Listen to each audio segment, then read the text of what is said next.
Totoo nga po, Panginoon.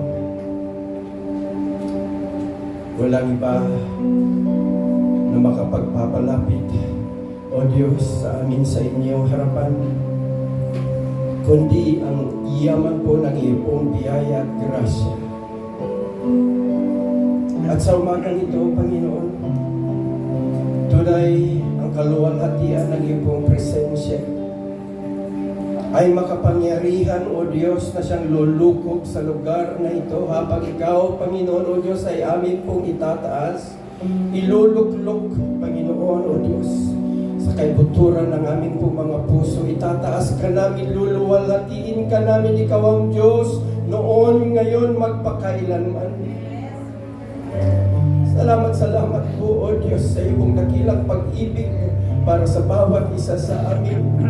Hindi po pa kayo nagkukulang, hindi po kayo, Panginoon, O Diyos, napapagod, O Lord God, sa iyo po, Panginoong pagbibigay sa amin ng iyo pong pag-ibig, ng mga pagpapala, ng iyo pong pagsama, ng iyo pong pagpapatawad, Panginoon, pangunawa. Panginoon, tunay, O Diyos, na napakabuti mo, Panginoon.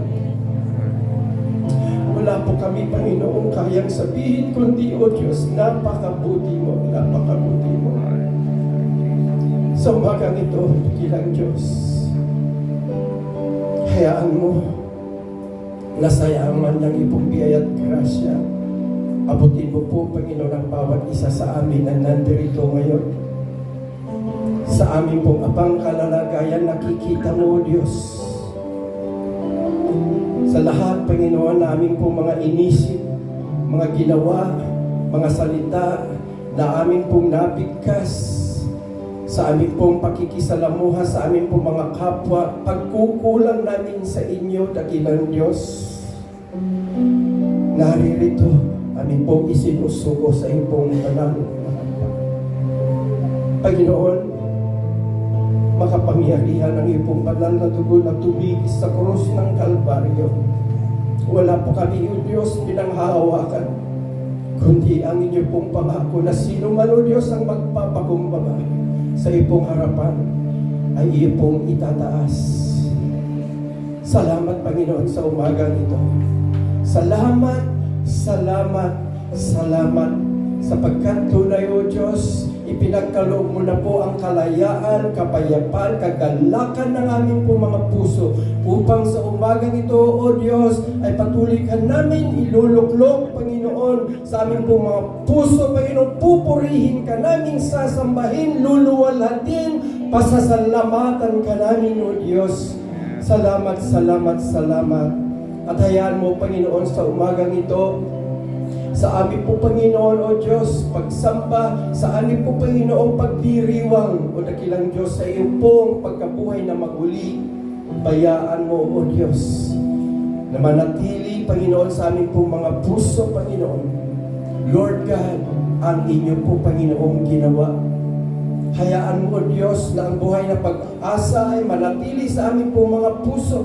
Panginoon, na sa iyo pong pagkabuhay na maguli, Panginoon, O Diyos, kasama mo po kami sa iyo pong tagumpay at sa iyo po, Panginoong pangako, ikaw ay babalik para sa amin.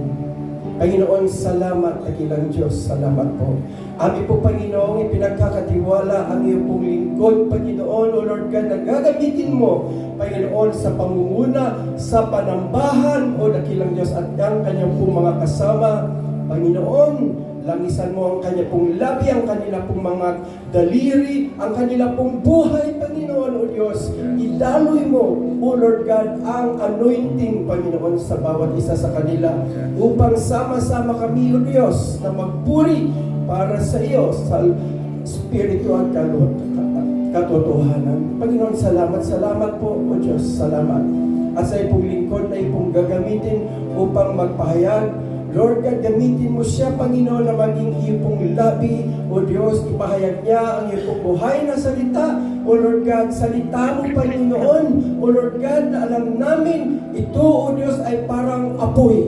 Apoy na tutupok, O Panginoon, sa aming po mga puso. Apoy na maglilinis, Panginoon, O Diyos, ang anuman, Panginoon, O Lord God, na mga karumihan na meron kami, dakilang Diyos. Lord, salamat sa kapangyarihan ng iyong salita sa umagang ito. Salita, Panginoon, O Diyos, O Lord God, hallelujah, na maging langis, Panginoon, O Lord God, na ito, O Diyos, O Lord God, ay magpapahilom, na ito, O Diyos, O Lord God, ay magpapagaling, Panginoon, sa anuman, Panginoon, na aming po mga sakit at karamdaman.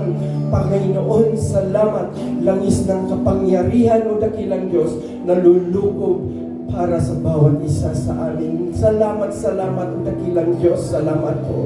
Malaya ka, Panginoon, O Diyos, na gamitin ng iyong lingkod, Panginoon, O Lord God, bilang daluyan, Panginoon, at alulod ng pagpapala. Pagpapala na dadaloy ang iyong pag-ibig, pagpapala na dadaloy, Panginoon, O Diyos, ang iyong buhay na salita, kagalingan, Panginoon, kalakasan, restorasyon, Panginoon, ng bawat isa na nandirito, O dakilang Diyos, O Lord God, sa umagang ito.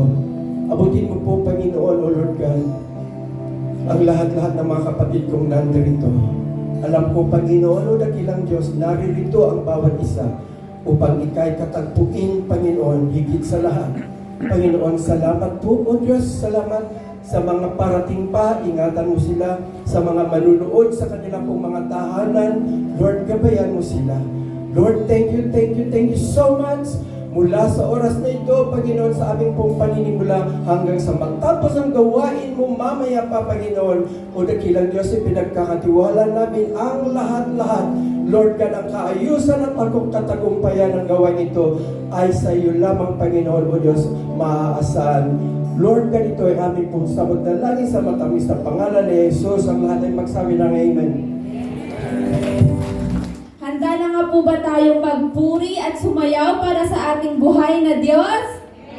Mahina po, mukhang tulog pa po ang lahat. Handa na po ba tayong magpuri at sumayaw para sa ating buhay na Diyos? Amen! God has made, I will rejoice and be glad in it. Oh, this is the day that the Lord has made. I will rejoice and be glad in it. Rejoice in the Lord. Rejoice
Good morning po sa lahat.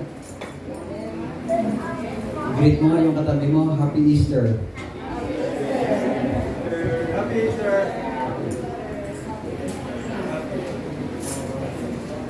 Ayan. Ito yung pinakamahalagang part ng Holy Week. At ito yung sa karamihan churches ay ito yung pinaka big time na celebration ng sa Holy Week, no? Yung pagkabuhay muli. Kasi kung wala yung Easter, parang sayang yung Monday at saka Good Friday. Monday, Thursday at Good Friday. So ngayong umaga, I just want to share the day that death died. Sa matatagpuan po sa John 17 to 28.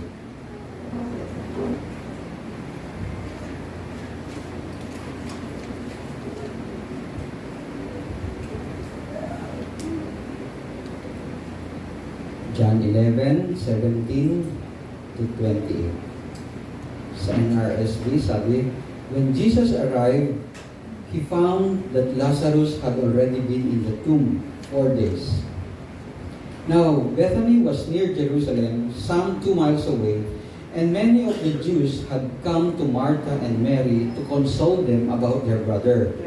When Martha heard that Jesus was coming, she went and met him, while Mary stayed at home.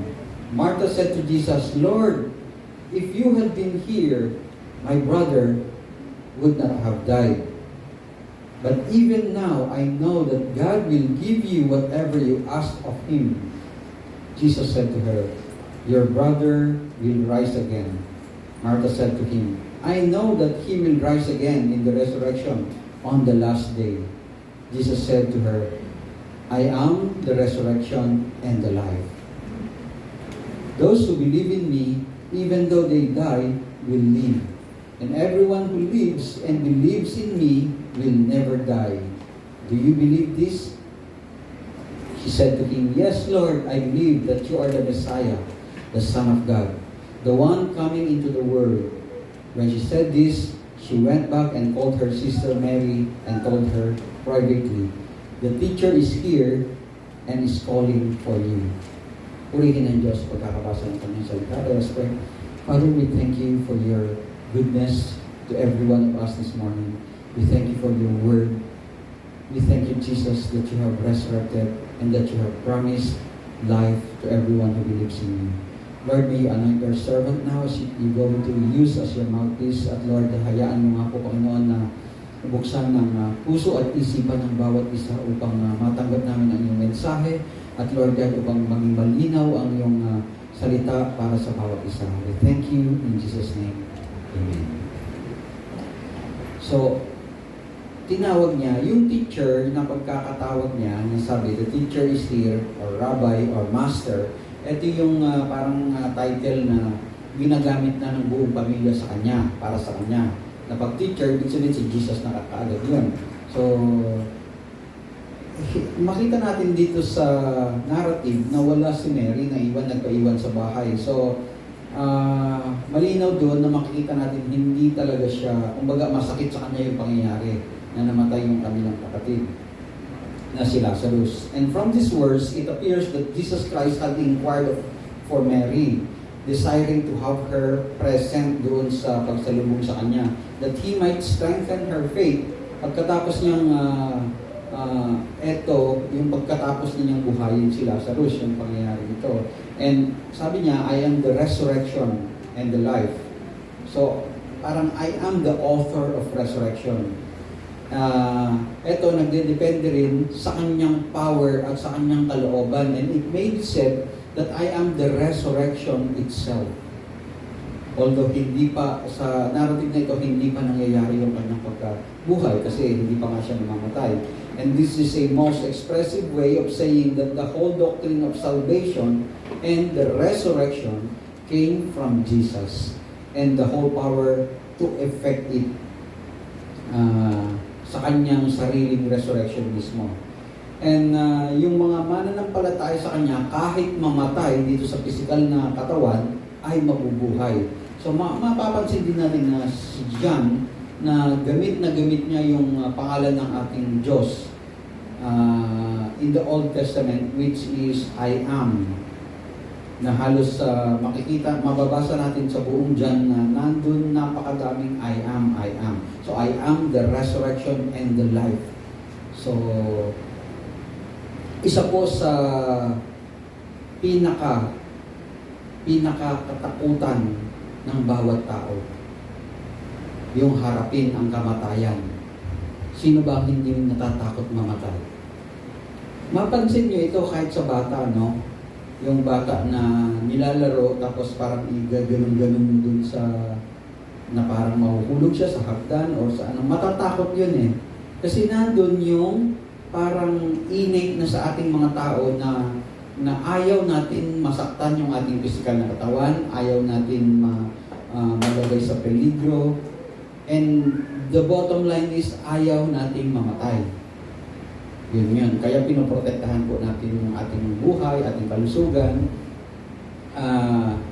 Ito yung kinakatakutan natin at darating yung time na yan na tayo ay kukunin ng ating Panginoon. So, sino na ba ang nakaranas ng mga near-miss death experience? Ako parang 2 o 3. Na-aksidente ako, tapos na-malaria ako. Kaya, minsan pagka disqualified ako sa pag-donate ng dugo kasi nagkaroon ako ng history ng matinding malaria. So, yun. Makikita sa halos lahat ng galaw ng tao na ayaw nating mamatay. Gusto nating protektahan at gusto nating alagaan yung ating katawan upang maiwasan yung kamatayan.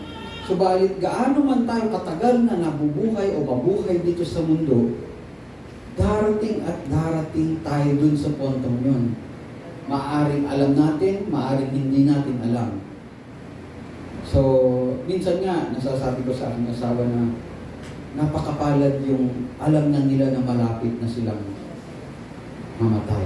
Kasi nakakapaghanda sila na alay nila kanilang buhay at napapalinis sa ating Panginoon. Kesa yung mga sudden death na lalo na yung mga undelivered, hindi talaga napaghandaan. And so, what will be the outcome? Ano yung mangyayari sa kanila? Saan pupunta ang kaluluwa? So, napakadaming tao ang gumagastos din ng lipak-lipak na salapi para minsan nga, para bumata, para maiwasan yung mga wrinkles. Yun. Diba? Pero, ayaw man natin, gusto man natin iwasan, ito talaga ang final end ng tao. Death. Oo, final end ng tao ito. Subalit ang totoo, the absolute reality and truth, that death has been completely conquered at dapat natin dapat alam natin na hindi natin dapat katakutan ang kamatayan. Amen? Bakit? This leads us to number 1 point. Death's hold on man was broken. Death's hold on man was broken. So, etong record ni John, ni Luke, sa chapter 1, 76 to 79, as in yung ni Zecharias. Ito yung Zecharias ng New Testament, hindi yung Zecharias ng Old Testament. Kilala niyo si Zechariah sa New Testament? Diba bago ipanganak si Jesus, meron si John. Pinsan niya si John the Baptist. So, si Elizabeth ang nanay niya. So, ang tatay niya, sino? Yan. So, at the birth of John the Baptist, just prior to the birth of our Lord Jesus Christ, proclaimed the work of Jesus Christ in coming into the world at sinabi, sapagkat mauuna ka sa Panginoon upang ihanda ang kanyang daraanan at upang ipaalam sa kanyang bayan ang kanilang kaligtasan, ang kapatawaran ng kanilang mga kasalanan. Mapagmahal at mahabagin ang ating Diyos, magbubuhang liwayway na sa atin ang araw ng kaligtasan. Tatanglawan niya ang mga nasa kadiliman at nasa lilim ng kamatayan, at papatnubayan tayo sa daan ng kapayapaan. So, it is fitting and proper to meet yung Sunday morning na tinatawag nilang first day of the week. Na-share ko na dati to, to remember and learn of the day that the victory was won over death. Bakit namatay si Jesus? Sasabihin naman natin.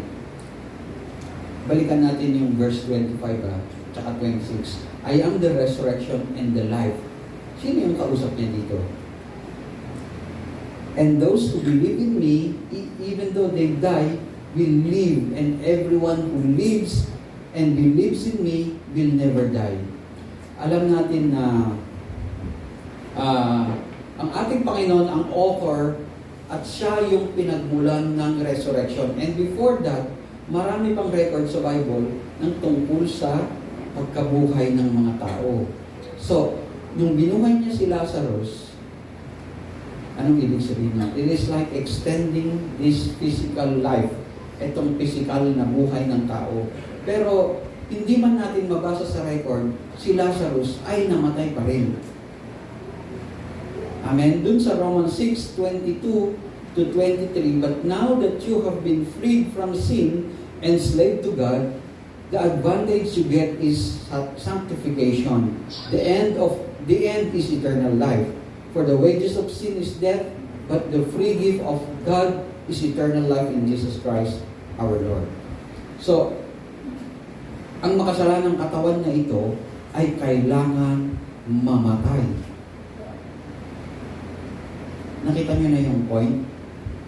Kasi nga, nadumisan tayo. Nagkaroon tayo ng yung carnal nature. Talagang, ang tanging pag-asa lang natin ay kamatayan. Kaya, bakit tayo matatakot sa kamatayan?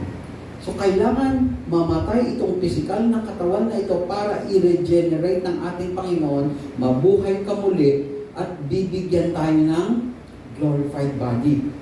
So, yun yung tent sinasabi sa mga epistles. Upang maging karapat dapat po tayo sa buhay na walang hanggan. Yan yung eternity. And second, death's hold on the redeemed was assured. Death's hold on the redeemed was assured. Para sa mga tumanggap po kay Kristo at nananampalataya sa Kanya, ay wala nang kapangyarihan ang kamatayan sa kanila. Hindi ito ibig sabihin na hindi na tayo mamatay sa physical. Nakita na natin yan sa unang point kanina. Mamamatay pa rin ito, pero hindi yun ang huli. Kung nung wala pa yung resurrection ng ating Panginoon, kumbaga, halos lahat ng tao, maliban sa mga Hudyo na may totoong pananampalataya sa Diyos, buhay na Diyos, ay hindi naniniwala doon sa eternal life. Na pagka namatay ang tao, wala nang pag-asa, yun na yung huli. So, eto kasi, pagka nasira itong katawan na ito, pag namatay nasira na tuluyan itong physical na buhay natin, na katawan natin. Ito naman ay papalitan ng Diyos ng glorified body at bubuhayin ka muli para karapat-dapat tayo doon sa buhay na walang hanggan. So, ang physical na kamatayan para sa tunay na Kristiyano ay para lang itong isang insidente sa buhay natin, isang event, itong kamatayan. And in that moment, we are being ushered into the very presence of God, our Creator. Amen? Sino ba ang may ayaw na mapunta sa presensya ng ating Panginoon? So, ito ay forever na ito. Ito yung eternity, eternal na po ito. Hindi ka na mahihiwalay talaga sa Kanya. So, may isang ama na pinasyal yung kanyang anak sa park, alam niyo yung mga park ng mga cemetery, yung mga magagandang cemetery. Most likely yung mga private, no? Kasi yung mga public hindi gaano nilalagyan ng mga park. So malapit kasi sa kanila yung park na yun, sa cemetery. Pinasyal niya yung anak niya, parang kaedad nila, Luday, mga ganyan, 4 years old. Baka mas matanda, no? Sila Megan siguro. Or mas bata. Ngayon, nagtaka yung kanyang anak na babae. Yung daughter niya. Sabi, tay, para saan yung mga ito? Yung mga, siguro yung mga lapida, yung mga tomb ng mga namatay. Ito yung mga, ito yung mga namatay, sabi niya. Ito yung, medyo nangangapa ng sagot yung kanyang tatay eh. Nung sinabi niya, para saan ang mga ito? So, nangapa na siya ng isasagot. So, biglang naisip niya, yan yung mga, yan yung mga para sa mga namatay na umakyat na sa langit. Ganun ba? Sila ba yung mga Sila ba yung mga nakaiwan ng damit sa langit? You see? 4 years old lang yun, Siguro narinig niya yung mga teachings sa church na ang Panginoon, pagka tayo ay namatay, dadamitan niya tayo doon. It is theologically speaking, yung damit kasi na yun yung ipapalit niya sa katawan natin physical. So, kung yung glorified body, ito yung kumbaga, kapalit ng katawan natin dito, kasi yung kaluluwa ang lalagyan niya ng damit na sinasabi dito sa New Testament din yun. So, theologically speaking, tama yung sinabi ng bata na 4 years old. In a sense, those who died in Christ are with Him at that moment, at this moment, na namatay na. Nung namatay sila, iniwan nila yung damit nila pang lupa. Yun yung body natin, yung physical body, earthly bodies. And these souls covering dito sa lupa, sa mundo, tapos pag namatay, went to Jesus Christ, went to heaven, ganyan, God will clothe us in righteousness naman yun. So, eto na yung ating glorified bodies. Heavenly covering or tent na sinasabi ng mga apostles. So, nothing is related to Christ. Jesus can die to be dead forever. Kaya, yun yung hope na iniwan ng ating Panginoon. He is the author of life and He is also the author of resurrection. Kaya, sinampulan niya tayo. Una, sinampulan niya yung magkapatid, si Maria at saka Martha, dito sa teksto natin, nung pagkabuhay ni Lazarus. So, parang kung titingnan natin sa surface, na gusto niyang i-comfort ang dalawang magkapatid, si Maria at Martha. But, kailangan tanggapin nila yun. So, yung pagkabuhay muli nila sa nung binuhay siya ni Jesus, hindi ibig sabihin na yun na yung kanyang eternal life. Hindi. So, nakita natin na tinawag niya si Mary. So, ang unang makikita natin doon na kanyang point sa pagbuhay kay Lazarus is to comfort the family. But still, they have to accept that death has to come sa mga tao. But it is not now final. Hindi na ito yung katapusan natin. Bagkus, bubuhayin tayo muli ang ating Panginoon. Ang ating Panginoon, yun yung resurrection na pinakita niya sa atin nung linggong yan na sineselebrate natin tuwing Easter. So early Christians sa Rome, nililibing sila sa catacomb na sinasabi beneath the city, dun sa mga cemetery. And some died sa mga pinagpapatay sila sa persecution, yung tribulation na naranasan nila ng pinakain sa leon, sinunog, kung ano-ano pang klaseng kamatayan at kamartiran na ginawa sa kanila. At parang ginawa silang entertainment upang tapusin sana ang Christianity, upang mamamatay na lahat ng Kristiyano at hindi na lumaganap ang gospel. Pero hindi nila alam that their lives became a testimony to many at ito'y nakita ng karamihan at lalo pa silang nagkaroon ng commitment sa Panginoon. At hindi rin nila alam, itong mga Romano ito na pumatay sa mga Christian, na ang buhay nila ay magkakaroon ng eternal fellowship sa Creator. So thirdly, death meets its end. Death met its end on the cross. So sabi dun sa Colossians, na na-accomplish na ng ating Panginoon at binayaran niya ang ating mga kasalanan at lahat ng mananampalataya sa Kanya at tatanggap sa Kanya ay magkakaroon ng buhay na walang hanggan. Titingnan po natin sa verse 12 and verse 12 to 23 ng Colossians 1. Giving thanks to the Father who has enabled you to share in the inheritance of the saints in the light. He has rescued us from the power of darkness and transferred us into the kingdom of His beloved Son, in whom we have redemption, the forgiveness of sins. He is the image of the invisible God, the firstborn of all creation. For in Him all things in heaven and on earth were created, things visible and invisible, where thrones or dominions or rulers or powers, all things have been created through Him and for Him. He Himself is before all things, and in Him all things hold together. He is the head of the body, the church. He is the beginning, the firstborn from the dead, so that He might come to have first place in everything. For in Him all the faithfulness of God was pleased to dwell. And through Him, God was pleased to reconcile to Himself all things, whether on earth or in heaven, by making peace through the blood of His cross.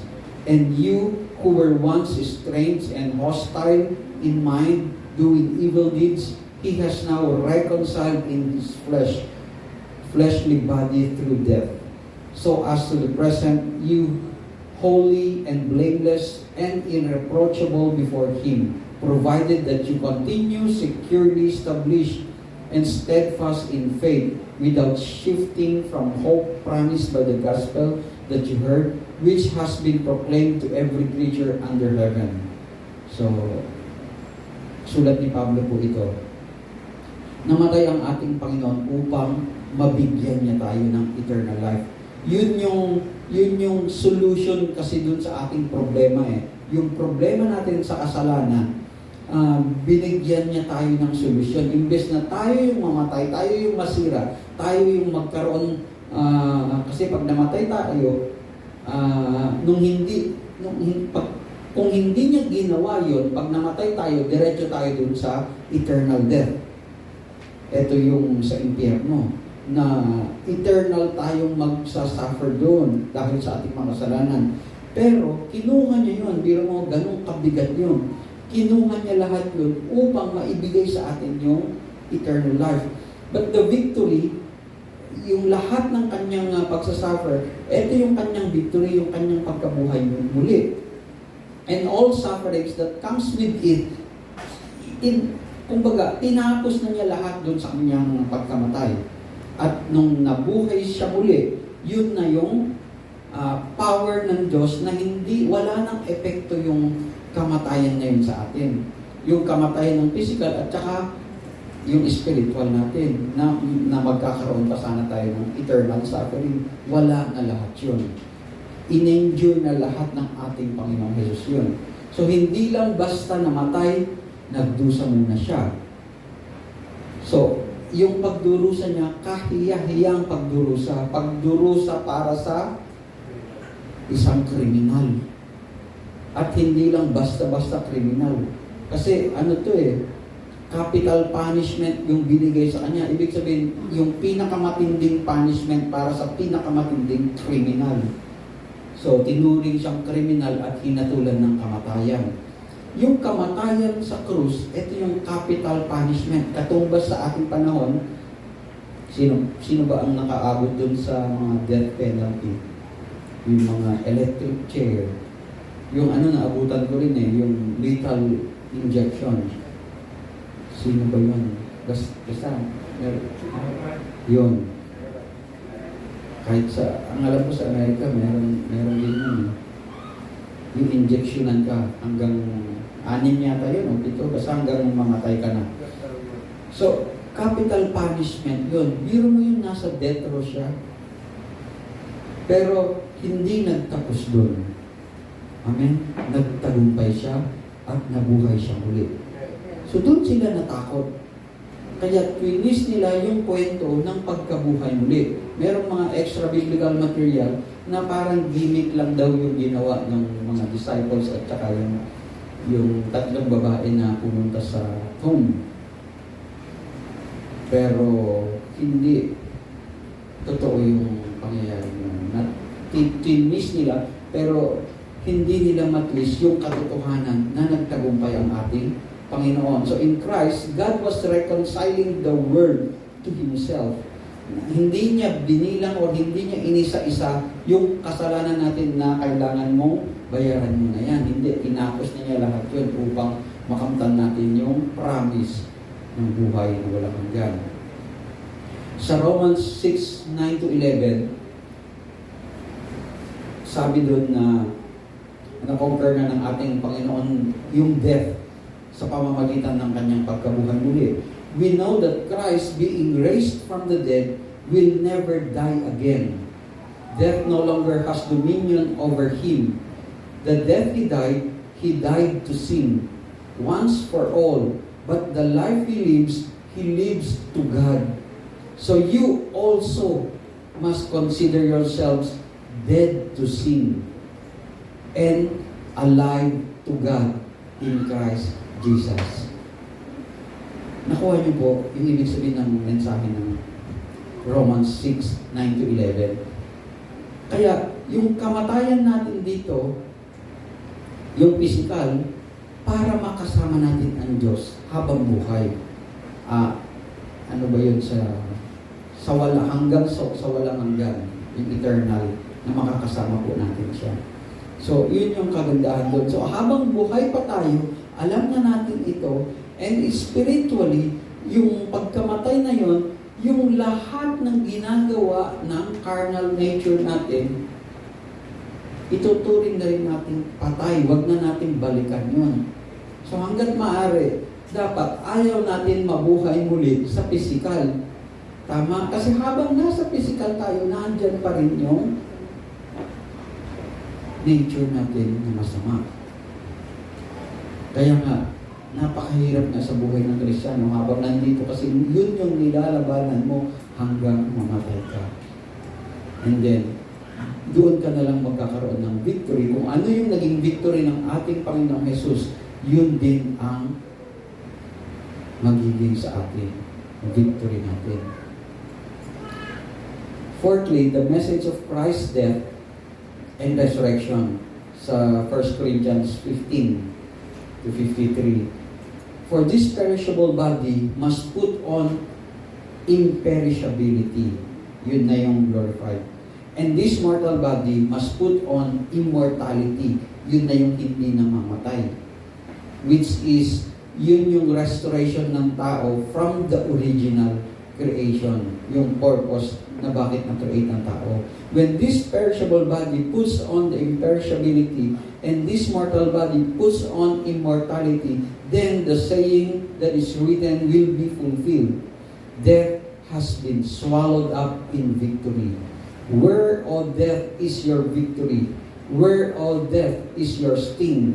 The sting of death is sin, and the power of sin is the law. But thanks be to God who gives us the victory through our Lord Jesus Christ. So, maliban doon sa kanyang pagkamatay, pati yung power ng kautusan wala na rin sa atin. Na siya lagi yung nagdadala sa atin sa kasalanan eh. Siya yung nag-identify dun sa mga kasalanan mo eh. Kasalanan natin eh. So, kinonquer niya yon, napagtagumpayan niya yon, and then, ang gagawin lang natin, manampalataya sa Kanya at tanggapin siya. Kasi pag nangyari yon, magkakaroon na rin tayo ng pagmamahal sa Diyos at takot. Lastly, what does the resurrection of Christ mean to you? What does the resurrection of Christ mean to you? So if you are a believer, God tells us that because of Christ's resurrection and victory over death, the believer's death is simply a door that opens into the very presence of God. Again, sa 2 Corinthians 5, 1-5, alam namin kapag nasira na ang tolgang tinatahanan natin, ito yung kwento ng babae kanina, yung anak ng babae, yung 4 years old. Yung tahanan natin. Kapag nasira na ang tolgang tinitirahan natin ngayon, ang ating katawang lupa, kami may tahanan sa langit na hindi kailanman masisira. Isang tahanang ginawa ng Diyos at hindi ng tao. Dumaraing kami habang kami nasa tolgang ito at labis na nananabik sa aming tahanan makalangit upang kung mabihisan na kami nito ay hindi kami matagpo ang hubad habang nakatira pa kami sa tolgang ito. Kami naghihinagpis at dumaraing hindi dahil nais namin iwaksi ang katawang panlupa kundi dahil nais namin mabihisan ng katawang panlangit. Sa gayon, ang buhay na may katapusan ay mapapalitan ng buhay na walang hanggan. Ang Diyos mismo ang naghanda sa amin para sa ganitong pagbabago at ibibigay niya sa amin ang Espiritu bilang katibayan na ito'y matutupad. So ito dapat yung panghawakan po natin, no? That what Christ's death and resurrection should mean to us, ito yung dapat na kahulugan para sa atin, na magkakaroon tayo ng bibihisan niya tayo ng katawan na hindi masisira kailanman. So, para lahat ng tatanggap sa Kanya, lahat ng susunod sa Kanya ay hindi masisira. Sabi dun sa John 3:36, whoever believes in the Son has eternal life. Whoever disobeys the Son will not see life, but must endure God's wrath. Everyone on earth will die, oo. And then, haharapin po natin yung dalawang eternity. Dalawa lang po yun. Eternal death and eternal life. Dito ko po tatapusin. Tayo po ay binigyan ng kalayaang pumili. Kaya nga doon sa John 3:16 at saka yung power na tinitingnan natin na ginawa ng ating Panginoon sa krus, kung titingnan natin para sa lahat ng tao, no? Lalo na sa John 3:16. Pero meron tayong power na pumili. Pag pinili natin yung masama, doon po tayo sa eternal death. You have heard God's truth today, this morning, which He lovingly tells us kung ano ang kailangan natin. Tayo po ay makasalanan, kailangan natin ng kaligtasan, kailangan natin ng power ng Diyos upang malabanan ang lahat ng mga pwede natin kaharapin na tukso, kasalanan na maaring magawa natin o maaring ginagawa pa natin. So kailangan tanggapin po natin si Kristo sa buhay natin upang matamasa natin ang buhay na walang hanggan. At kapag dumating na yung kamatayan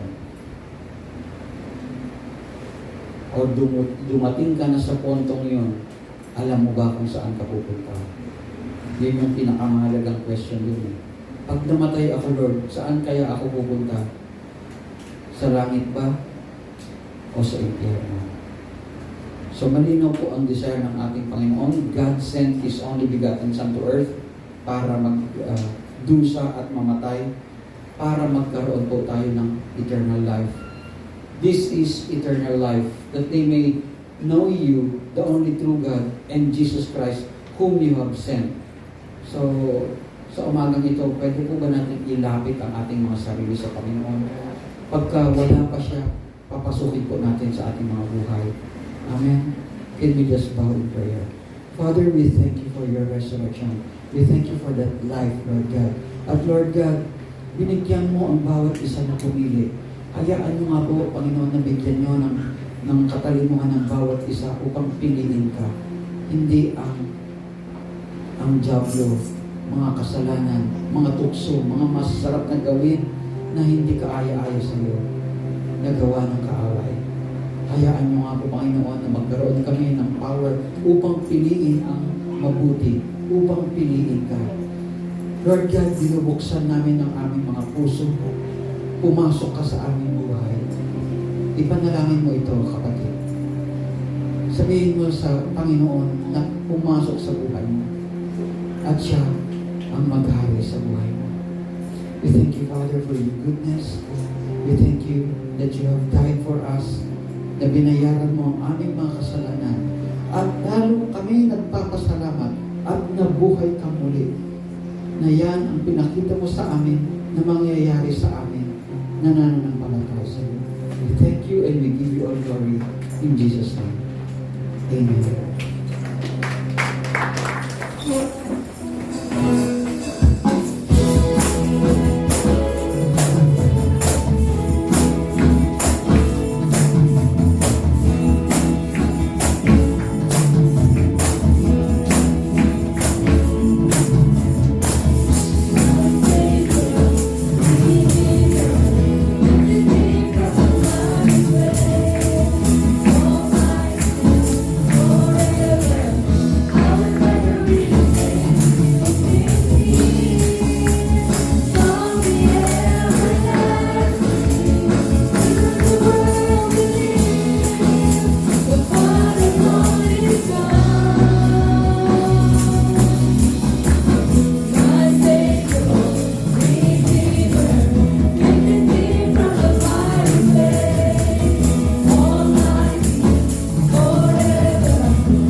Gracias.